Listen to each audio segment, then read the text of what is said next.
Moolala is brought to you by the nonprofit credit counseling agency Credit Canada and by Home Equity Bank, provider of the CHIP reverse mortgage. Welcome back. Moolala, Money Made Simple, is brought to you in part by Credit Canada. I am the CEO of the organization, and we are Canada's longest standing nonprofit credit counseling agency. Our mission is to help people get out of debt so they can get back into life. Listen, debt is a brutal reality for millions of Canadians. It starts to pile on for lots and lots of different reasons: job loss, divorce, illness, bad luck, you name it. Our accredited credit counselors are available to help you understand your current financial situation and take you through all your options on how to move forward. And there really are options out there. So go to creditcanada.com. We are nonprofit, as I said. The counseling is free and judgment free. I am of the view that you can talk about anything. Nothing is off limits. But my opinion hits the stress test when it comes to talking about debt with your family. It can be difficult knowing how to have these conversations with your loved ones and how to support them in a way that works for them and works for you. Leslie-Anne Scorgie is personal finance expert, Toronto Star columnist, founder of MeVest. She joins us now to share some of her tips. Hello there. Hi, Bruce. What a huge subject, talking to family about debt or money, anything. It's like the taboo subjects we should always stay away from. It is, money, but instead religion. You and I just leap right in. We just go to the table and pull up a chair. We just join and pull up a chair. So you recently wrote about this topic in your column in the Toronto Star. What do you think makes the topic of debt so fraught with families? Right now, it has, I think, this subject has elevated because there's so much pressure in the market. We're entering a recession, rates are rising. So if you have debt, that means you are paying more right now. And I think if we go back in time and we look at what is okay to talk about in families, money's never really been there on the subject list, but it's extra fraught right now because there's so much pressure. And let's face it, when you are seeing a family member struggle with debt, it's hard to watch. It's loaded with emotion. And if you're like me, who is I have to always watch myself because I'm full of advice, you really have to hold back here and figure out a way to connect with a family member who might be struggling with debt in an appropriate way.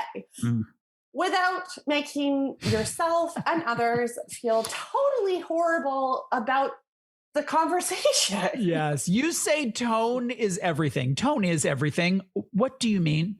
So really, at the end of the day, a family member who's struggling with debt, they need to know that debt is a fixable situation. What they're really looking for is probably not a bailout. What they probably need is your love, your support, your guidance, maybe even the influence of a positive money mindset. That is what will hopefully spark positive financial change for them. So again, there are professionals who actually do the work around debt. They are the ones who are really responsible for teaching new systems and the, worst cases, putting together, consolidation loans and consumer proposals. But what a family member's role here is support. That's the first most important thing here. Yeah.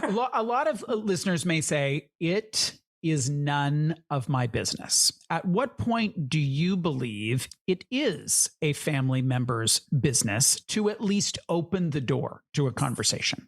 So I think this is where the conversation happens. Someone is confiding in you about their debt, and then they ask for your help. So confiding is different from asking for help. If they're confiding in you, you may, as a family member, want to be really explicit with them and say, are you wanting my help? And if they say, no thanks, back off. It's about respect. But if they give you the all clear, they say, you know what? I think I do need some help. There are ways to start going down that path. And the first starting point is really understanding what they're dealing with. So is it credit card balances? Have collection agencies started to phone? What is going on? And it can be really helpful if they've opened the door to share even personal experiences. You may even share your own financial mistakes to help like establish common ground that they are not alone and that they can move through this. You mentioned that most family members are not asking for a bailout, but some probably are, and they may not be explicit about it, but that's in the background. What's your wisdom for whether a family member should take that action? I have to tell you, I've been coaching and counseling people on money matters for like 16 plus years. And to date, I have not seen a totally successful bailout. And I've seen lots. And here's what happens is a bailout without dealing with the underlying reasons for how the debt happened in the first place will lead to another one.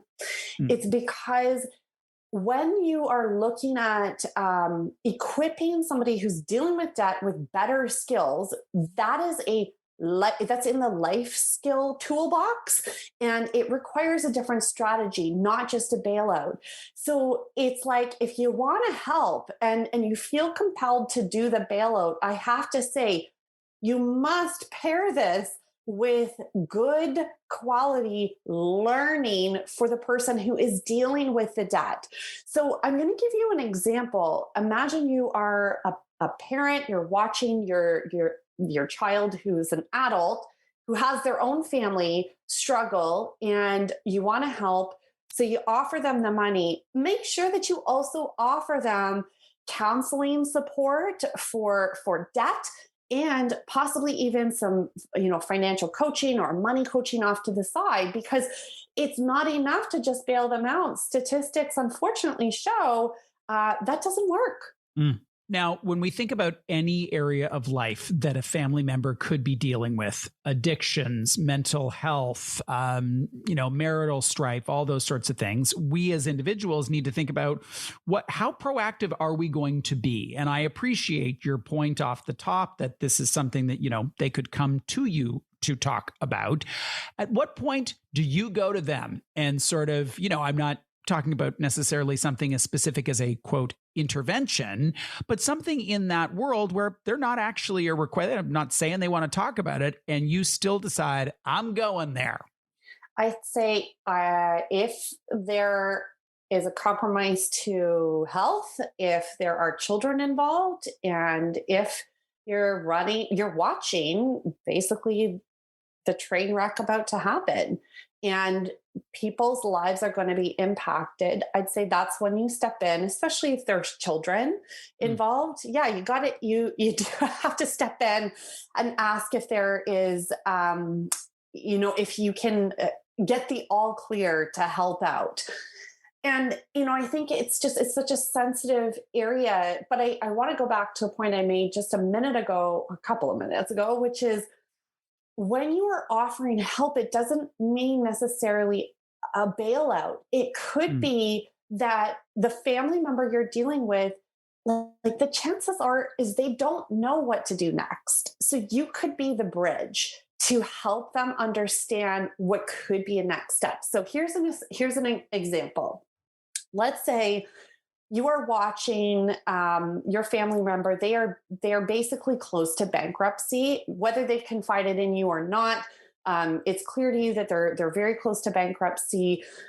You could step in and give them the names and numbers of local licensed insolvency trustees, and those, if the family member is open to it, they can go ahead, reach out, and maybe begin to explore a consumer proposal. That's the step before bankruptcy. Now, in that scenario, you're basically the bridge to the professional help. And that might feel a lot better for the person receiving the help than judging or getting in there and trying to tell them what to do. Do you know what I mean? Nobody likes to be I told know what you to mean. do.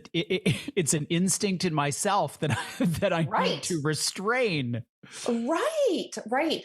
And like another scenario here is you may, maybe you're living really close with that family member down the street. Maybe they're in your house because let's face it, I've seen this scenario many, many times where the debt is so extreme that the person who is indebted has to move back in with the family.